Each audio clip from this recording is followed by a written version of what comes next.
Hi sir, good to see hello, same है, thank you. Sir. Upbringing Haryana और chief secretary बनने जाके आप अरुणाचल प्रदेश में बिल्कुल। तो पूरा कल्चरल एक्सचेंज कैसी रही है जर्नी? बहुत इंटरेस्टिंग रही। हरियाणा में मैं बहुत ही छोटे से गांव में पैदा हुआ था, सरकारी स्कूल में गांव के पढ़ा, भैंस भी चराई, खेती भी की।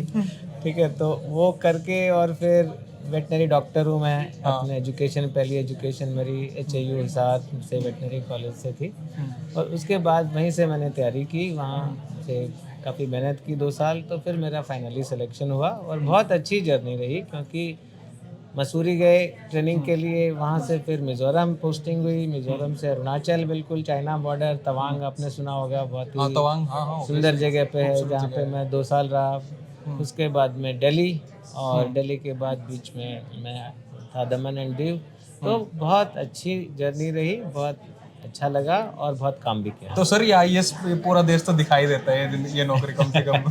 देखो, आईएएस में दिखा देता है बिल्कुल। जैसे कि सबसे पहले तो ट्रेनिंग में ही आपका भारत दर्शन होता है 2 महीने का, तो उसमें आप पूरा इंडिया घूमते हैं, बिल्कुल कश्मीर से कन्याकुमारी और अरुणाचल से गोवा तक, वो भी दिखा देता है। उसके बाद मेरा कार्डर भी वैसा है कि मेरा यूटी कार्डर है, तो वो अलग अलग जगह पे अरुणाचल, मिजोरम, गोवा सब उसी का भाग है, प्लस सारे यूनियन टेरिटरीज हैं, वो दिखा देता है। और फिर जब आप मिनिस्ट्री में काम करते हैं, मैं हेल्थ मिनिस्ट्री में था, तो आप विजिट के लिए जाते हो अलग अलग जगह पे, तो बिल्कुल सारा देश अच्छे से देखने को मिलता है। ओके सर, कल हम केजे अल्फोंस के साथ बात कर रहे थे, जो कि खुद आईएएस ऑफिसर रहे, मिनिस्टर भी रहे मोदी गवर्नमेंट में। हाँ हाँ। तो वो कह रहे थे कि भाई मेरे को ये था कि मेरे को आईएएस बनना, और मेरे पास 8 महीने थे। मैंने 8 महीने में सोचा कि मेरे पास 8 महीने, और I needed to be among the toppers. Okay.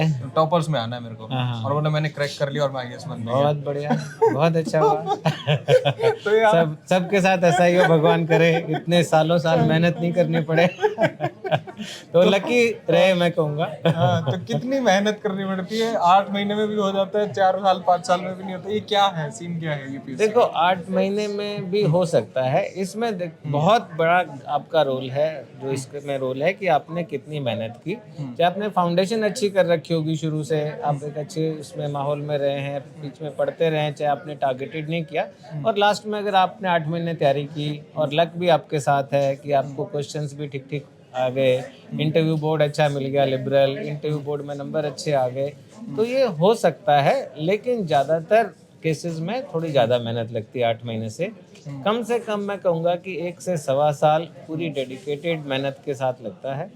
तो मेरा भी था, फर्स्ट अटेम्प्ट था, तो हमें तो कॉन्फिडेंस ही नहीं था। उनको तो बहुत कॉन्फिडेंस था अल्फांसो साहब को, पर हमें तो बिल्कुल भरोसा ही नहीं था। जैसे एक गाँव से पढ़ के और HAU में अपनी ग्रेजुएशन करके कि हो भी पाएगा कि नहीं, तो हम तो प्रीलिम दे के भूल गए कि भाई होगा तो होगा नहीं है। उसके बाद जब रिजल्ट आया तो हमने कहा अरे प्रीलिम पाड़ दिया है, तो बहुत बढ़िया हो गया।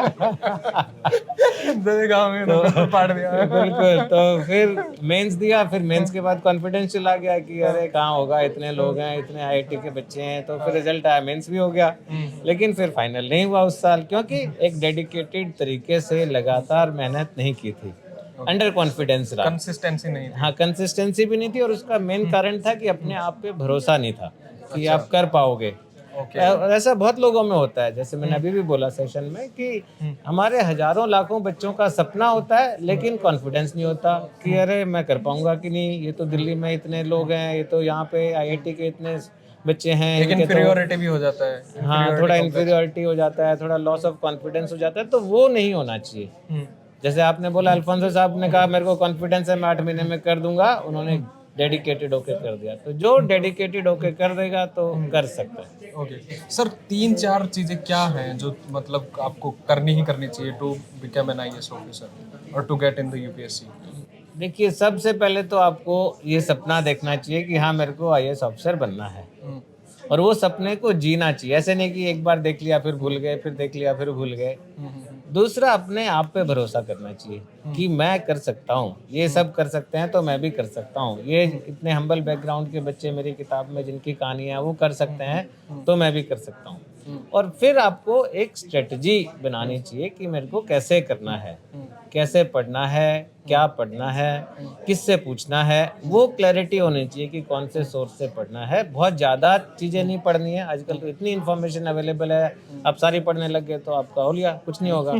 तो इसलिए आपको बिल्कुल टारगेटेड पढ़ना है, सिलेबस के हिसाब से एक दो किताब एक टॉपिक पे, उससे ज़्यादा नहीं, या एक दो अच्छे नोट्स।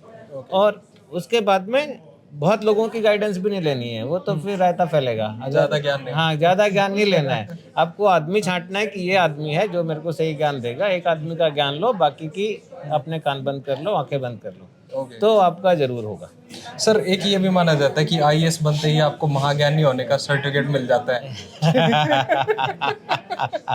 ये बंदा तो मिस्टर नो ऑल है, इसे सब आता है। देखो जी, तो क्या वो सही में है? तो ज्ञानी ये लोग बोलूंगा कि कुछ लोगों को ये गलतफहमी होती है, हाँ। और वो जूते भी बहुत खाते हैं। ठीक है, तो ये गलतफहमी बिल्कुल नहीं पालनी चाहिए कि हम बहुत महाज्ञानी हैं। आप किताबी ज्ञानी हो शुरू में, आपको केवल जो आपने पढ़ा उसके ज्ञान आपको है, कि आपको हिस्ट्री भी पता है, ज्योग्राफी भी पता है, कॉन्स्टिट्यूशन भी पता है, ये सब पता है, ठीक है।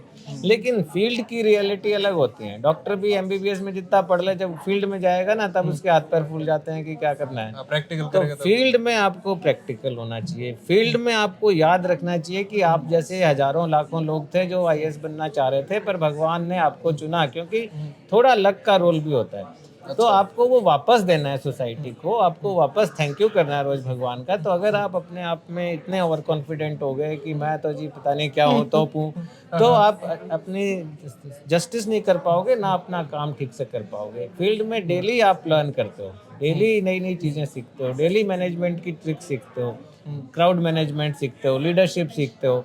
तो बहुत सारा ज्ञान, वो तो एक शुरुआत है, उसके बाद तो बहुत आगे तक बढ़ना होता है। ओके सर, कई बार ये भी माना जाता है कि आपके स्टार्टिंग के 5 ईयर की जो जॉब है उसी में आप अपना रेपुटेशन सेट कर देते हो। बात बिल्कुल सही है आपकी, कि आपको डे 1 से जो आपको अच्छा काम करना चाहिए, और शुरुआत में ही आपने जो काम किया, क्योंकि शुरुआत में आपकी पोस्टिंग ऐसी ऐसी होती हैं जहाँ पे आप बहुत कुछ कर सकते हो। जैसे सबसे पहले एसडीएम आपके पास सब डिवीजन है, उसमें आप दुनिया भर का लोगों का भला कर सकते हो, काम कर सकते हो। उसके बाद एडीसी या फिर डीसी, पूरा डिस्ट्रिक्ट आपके पास है, पूरी सरकार की स्कीमें आपको चलानी है, आपके पास पावर है, आपके पास रिसोर्सेज हैं। तो वो जो रेपुटेशन, एक ऑनेस्टी है, इंटीग्रिटी है, जो रेपुटेशन बनती है, ये कहते हैं कि आपसे पहले आपकी रेपुटेशन ट्रेवल करती है। तो जो आपने बना ली, उसके बाद आपकी चारों तरफ फैल गई, तो उसके बाद में उस रेपुटेशन को आपको मेंटेन करना चाहिए। अगर शुरुआत में थोड़ी गलत रेपुटेशन बन जाती है, उसको ठीक करना बहुत मुश्किल होता है। एक लिखे हुए को मिटाना बहुत मुश्किल है, तो रेपुटेशन आपकी पत्थर पे लिख देती है कि आदमी कैसा है। ओके तो सर ये एक आईएएस लोग इतना सिस्टम को ब्लेम क्यों करते हैं, और पॉलिटिशियंस को भी? कुछ भी ना हो कि सिस्टम ये है, और खुद वो सिस्टम होते हैं। तो सिस्टम है लेकिन ब्लेम करते हैं, तो मैं ये कहूँगा कि बहुत गलत करते हैं जो करते हैं, उनको बिल्कुल ऐसा नहीं करना चाहिए। पॉलिटिशियन हमारा साथी है। पॉलिटिशियन इसलिए कहूँगा मैं कि हम बहुत कुछ किताब से पढ़ते हैं, हम बहुत फील्ड में नहीं जा पाते हैं। हम लोग अपने लोग क्रिटिसाइज भी करते हैं कि वो आप एसी कमरे में बैठ के पॉलिसी बना देते हो। तो पॉलिटिशियन वो लाता है ज्ञान हमारे पास जो फील्ड का है, जो पब्लिक को क्या परेशानी है, पब्लिक को कहाँ दर्द हो रहा है, वो पॉलिटिशियन लेके आता है। तो पॉलिटिशियन को, हमको उसके जो विचार हैं उनका सम्मान करना चाहिए कि भाई ये हमसे एक वहाँ से ला रहा है, क्रक्स लेके आ रहा है फील्ड का। तो हमारा जो ज्ञान है प्लस पॉलिटिशियन का जो फीडबैक है, उससे बनाना चाहिए। और दूसरा, सिस्टम कभी गड़बड़ नहीं है, आदमी गड़बड़ है। अगर किसी का एक आध आदमी से खराब पाला पड़ा, और पूरे सिस्टम को ब्लेम नहीं करना चाहिए। सिस्टम तो हम ही बनाते हैं और हम ही सुधार सकते हैं। तो खुद अच्छा काम करोगे तो सिस्टम नहीं देखेगा। जिसको काम नहीं करना है, जिसको फाइलें साइन नहीं करनी है, जिसको डर लग रहा है कि मैं साइन कर दूंगा तो ये हो जाएगा, ऐसे लोग जरूर सिस्टम को गालियां देंगे। लेकिन जो डेडिकेटेड होके ऑनेस्टी से काम करते हैं, अगर आप खुद ऑनेस्ट हैं, आपका कोई कुछ नहीं बिगाड़ सकता, चाहे आपने कोई भी डिसीजन ले दिया हो। अगर आपका डिसीजन जो है उसमें कोई खराब मोटिव नहीं है, अल्टीरियर मोटिव नहीं है, बोनाफाइड है, चाहे गलत हो। मेरे को तो हो गए 95 में सर्विस में आया था, 30 साल हो गए। कोई कुछ नहीं बिगाड़ सकता अगर आप अपने खुद सही हैं, तो खुद ऑनेस्ट हैं। ओके सर, आपने कहा कि पॉलिटिशियन साथी होते हैं। क्या पॉलिटिशियन साथी मानते हैं आईएएस ऑफिसर को? अपने नीचे नहीं मानते हैं जो नहीं, नीचे ऊपर की कोई बात नहीं है। मैं सरकार मेरी है, ये पुलिस और प्रशासन मेरा है। नहीं, वो तो देखिए, आप पॉलिटिशियन और उसमें थोड़ा कंफ्यूज मत करिए। एक है पॉलिटिकल एग्जीक्यूटिव, जो आप बात कर रहे हैं वो पॉलिटिकल एग्जीक्यूटिव है, वो विल ऑफ द पीपल है, हमारी डेमोक्रेसी है। डेमोक्रेसी में सबसे सुप्रीम क्या है? Will of the people. Will of the people कैसे एक्सप्रेस होती है? इलेक्शन से एक्सप्रेस होती है कि हमारा आदमी ये है जो रिप्रेजेंट करेगा, तो ये जो बोलेगा वो उस कॉन्स्टिट्यूएंसी के लोगों की आवाज़ है। तो वो सुप्रीम होते हैं और उनका पूरा अधिकार है कि देश को चलाना है, उनकी गाइडेंस में ही चलाना चाहिए। और हम लोग उनकी सपोर्ट के लिए हैं कि भाई आपको ये पॉलिसी बनानी है, हमारे पास वो स्किल सेट है कि हम वो ड्राफ्ट तैयार कर देंगे, वो आपको बाकी देश में क्या हो रहा है, दूसरे राज्यों में क्या हो रहा है, विदेशों में क्या हो रहा है, वो ज्ञान आपको लाके दे देंगे। फिर फाइनल गाइडेंस क्या होगी वो obviously will of the people के हिसाब से होनी चाहिए। वो इलेक्टेड रिप्रेजेंटेटिव का काम है, हमारा काम नहीं है। ओके सर, आईएएस ऑफिसर इतना एरोगेंट क्यों होता है? मैं आपको एरोगेंट लग रहा हूँ? देखिए कुछ है ये ना, आपका कई बार सैंपल आप गलत उठा लेते हो, तो कुछ सैंपल गलत हैं, लेकिन जनरल वो खराब नहीं है। जनरल ऐसे जैसे मैं और आप दोनों भिवानी से हैं, हाँ। तो जब डीसी भिवानी के पास जाना हो किसी आम आदमी को, हाँ। तो फिर आप देखिए उसका एरोगेंस, कोई भी हुआ नहीं, वो देखिए हर कोई एरोगेंट नहीं होता, जिसके दिमाग में कुछ चढ़ जाता है वो एरोगेंट होता है। और मैंने बताया कि ऐसा आदमी को जूते भी बहुत पड़ते हैं, चाहे वो इन द सेंस कि उनको डांट पड़ती है या आगे आगे अच्छी नौकरी नहीं, असाइनमेंट नहीं मिलती है। लेकिन मैं फिर कहूँगा कि चाहे वो डीसी भिवानी है, चाहे वो चीफ सेक्रेटरी हरियाणा है, या जो चीफ सेक्रेटरी दिल्ली है, या कोई भी है, उसको ये नहीं भूलना चाहिए कि उस जैसे बहुत सारे लोग थे, लेकिन भगवान ने उसको ये आशीर्वाद दिया और उस आशीर्वाद का बदला लोगों की सेवा करके करना। तो एक मिसकंसेप्शन हो जाता है कभी। हाँ, वो मिसकंसेप्शन या जो गलत फहमी हो जाती है, और हरियाणवी में बोलते हैं गलत फैमिली हो जाती है। वहम काटना बहुत जरूरी है। सर जैसे इंटरव्यू जो होता है, तो कई बार कई जो ये शिक्षक हैं जो यूपीएससी की कोचिंग करवाते हैं, वो कहते हैं पतली टाई पहननी चाहिए, मोटी टाई पहननी चाहिए। क्या फर्क पड़ता है? देखो भाई, मैंने पहली बार इंटरव्यू में तो कॉन्फिडेंस ही नहीं आया था कि टाई पहनूं कि नहीं, तो मैंने अपनी जेब में डाल के चला गया था। दूसरे में पहननी थी। तो टाई कोई भी हो, आपका कॉन्फिडेंस होना चाहिए उसको कैरी करने का। पतली पहनो, मोटी पहनो, मत भी पहनो, लेकिन आपका ये कॉन्फिडेंस होना चाहिए कि मैंने बोला है, ठीक। और वो सब चीजें भूल जाओ। जैसे अर्जुन को चिड़िया की आंख दिख रही थी, आपको तो देखना है कि सवाल क्या पूछा जा रहा है, उसका जवाब क्या देना है, आपने क्या पहना है उससे कोई ज्यादा फर्क नहीं पड़ता। Okay sir, is IAS job relevant in modern times? Definitely बहुत रेलेवेंट है। मैं इसको एक्सपेंड करता हूँ, सॉरी टू इंटरप्ट, कि भाई आज के मॉडर्न टाइम्स में इतनी अच्छी अच्छी नौकरियां हैं जहाँ पैसे भी हैं, सब कुछ है, और आप अच्छे से काम भी कर सकते हो, रादर देन 50 साल एक एसी वाले कमरे में बैठ के आप अपनी बोरिंग जिंदगी काटोगे उससे। देखो, जो अपने आप में एक घमंड पैदा करके कि मैं बहुत बड़ा हूँ, फिर आपको एकदम से रियलाइजेशन होगा कि मैं तो बबल में जी रहा था।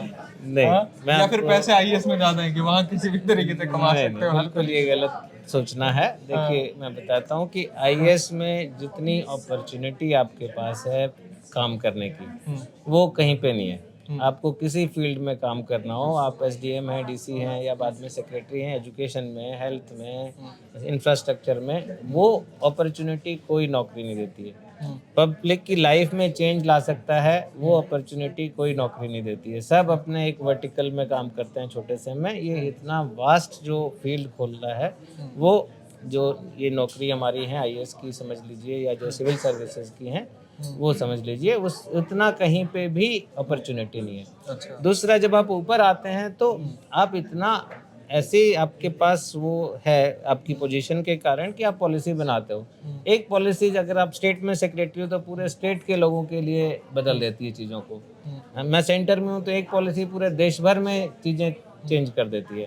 तो कोई नौकरी कॉर्पोरेट सेक्टर में ऐसी नहीं होगी। वो अपनी कंपनी को चेंज कर सकता होगा। 10,000 कंपनियां हैं, 10,000 तो लिस्टेड हैं, 10 से ज़्यादा तो लाखों कंपनियां हैं, तो उतना ही कर सकता है। पब्लिक की ज़िंदगी में क्या बदलाव ला सकता है, पब्लिक के लिए क्या काम कर सकता है, वो थोड़ा बहुत सीएसआर कर सकते हैं, या थोड़ा बहुत अपने पर्सनल लेवल पे कुछ सोशल सर्विस कर सकता है। लेकिन ये तो आपको इंस्टीट्यूशन ही है जो मौका देता है कि आप लोगों के लिए काम कर पाओ। ओके, ये एक लार्जर देन लाइफ वाले लोग हैं। आर्यन एक पूछिए तो।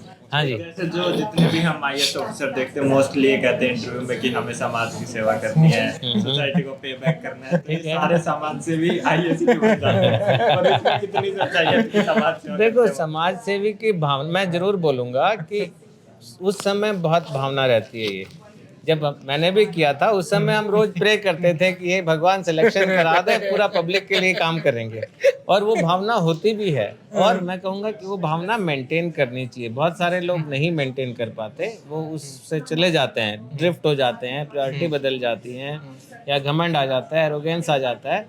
लेकिन आपको जुड़े रहना चाहिए और जितना काम कर सकते हो करना चाहिए। आप देखोगे बहुत IAS ऑफिसर अच्छा भी काम कर रहे हैं, ऐसा नहीं है कि कोई अच्छा काम नहीं कर रहा है, और अपॉर्चुनिटी भी बहुत है।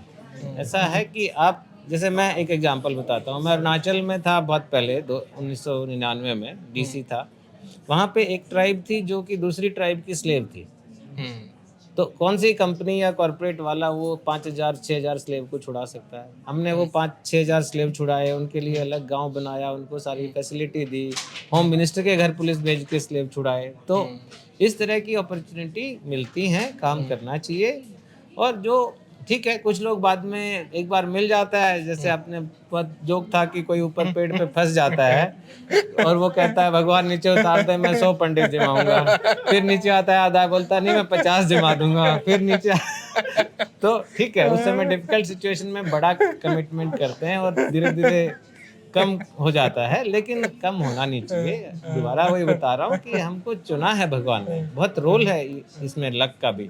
तो उसको ये तो सर वही वाली बात हो गई कि राजा भगवान राजा को चुनता है। तो क्या IAS भी उसी लेवल का आदमी है?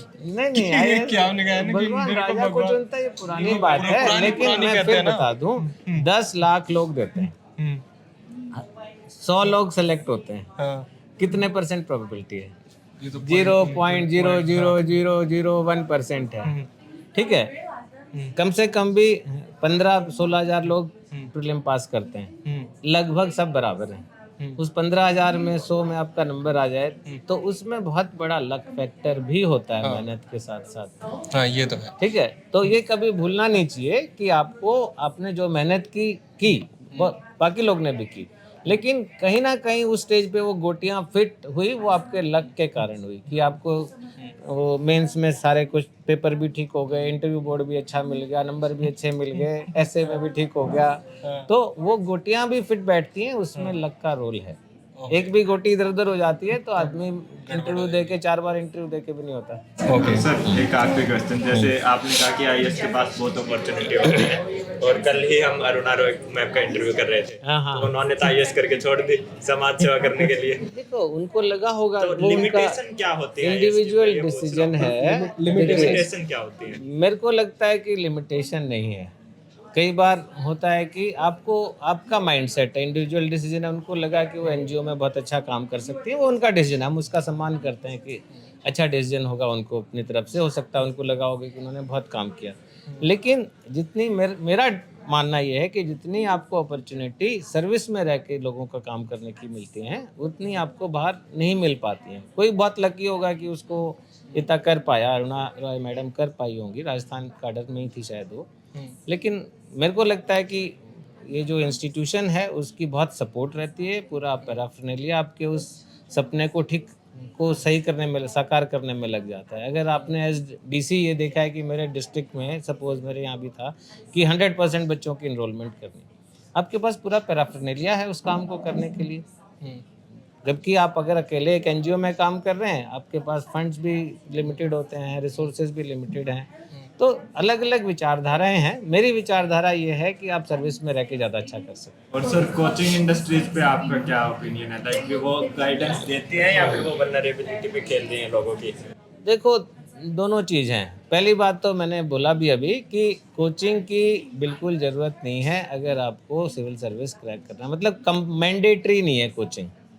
ठीक है, आप बिना कोचिंग के बहुत बच्चे करते हैं, हमने भी बिना कोचिंग के की थी, आज भी बहुत बच्चे कर रहे हैं। मेरी इस किताब में 7 लोग हैं, उसमें से 4 लोग बिना कोचिंग के कर चुके हैं। और लेकिन अगर आपके पास रिसोर्सेज हैं, आप अफोर्ड कर सकते हैं, तो टारगेटेड वे में कोचिंग लीजिए। जो सब्जेक्ट आपको समझ में नहीं आ रहा है उसमें जाके कोचिंग लीजिए। जो जनरल स्टडीज़ है या जो आपको आराम से समझ आ रहा है उसमें कोचिंग में समय की बर्बादी होती है जाके। लेकिन अगर आपके पास रिसोर्स हैं और कोई सब्जेक्ट आपको कठिन लग रहा है या कुछ आपको गाइडेंस की ज़रूरत है तो आप ज़रूर कोचिंग ले सकते हैं। ओके सर, आपकी 30 साल की नौकरी हो गई। हम्म। 30 साल की नौकरी में क्या अभी जब कभी सोचते हैं कि भाई स्टार्टिंग के इनिशियल ईयर में मैं आपने कहीं पे कुछ ऐसा जो काम किया हो जो अब आप सोचते हैं कि मैं उसको दूसरे अच्छे तरीके से कर सकता था एज एन IAS ऑफिसर, नाइवनेस या नादानी, या अभी कोई चेंज हो गया हो कि भाई ये चीज़ मैं उस टाइम इस तरीके से करता तो उसका इम्पैक्ट ज़्यादा रहता? नहीं, देखिए शुरू में थोड़े कन्फ्लिक्ट ज़्यादा होते हैं पॉलिटिकल क्लास से, क्योंकि इतना वो मैच्योरिटी नहीं होती, थोड़ा वो होता है कि हम लोग ये करके आए हैं, तो हो सकता है कि दोबारा से अगर मेरे को शुरुआत करनी पड़े तो और ज़्यादा कॉर्डियल वे में अच्छे से मिलके काम करने का एक हो सकता है मैं करूँ। और बाकी तो बहुत सारी असाइनमेंट मैंने की हैं, बहुत जगह अच्छा काम किया है, तो वो तो मैं वापस वही काम करना चाहूँगा। और बहुत लोग आज भी याद रखते हैं, जो अरुणाचल के लोग हैं आज भी याद रखते हैं, या दिल्ली में मैं इस दिल्ली म्यूनिसिपल कमिश्नर था, आज भी लोग याद रखते हैं। तो आपका काम बोलता है। अच्छा, ये है सीन सारा कुल मिला के। ओके सर, ठीक है। Thank you so Okay, much. thank you. Bye.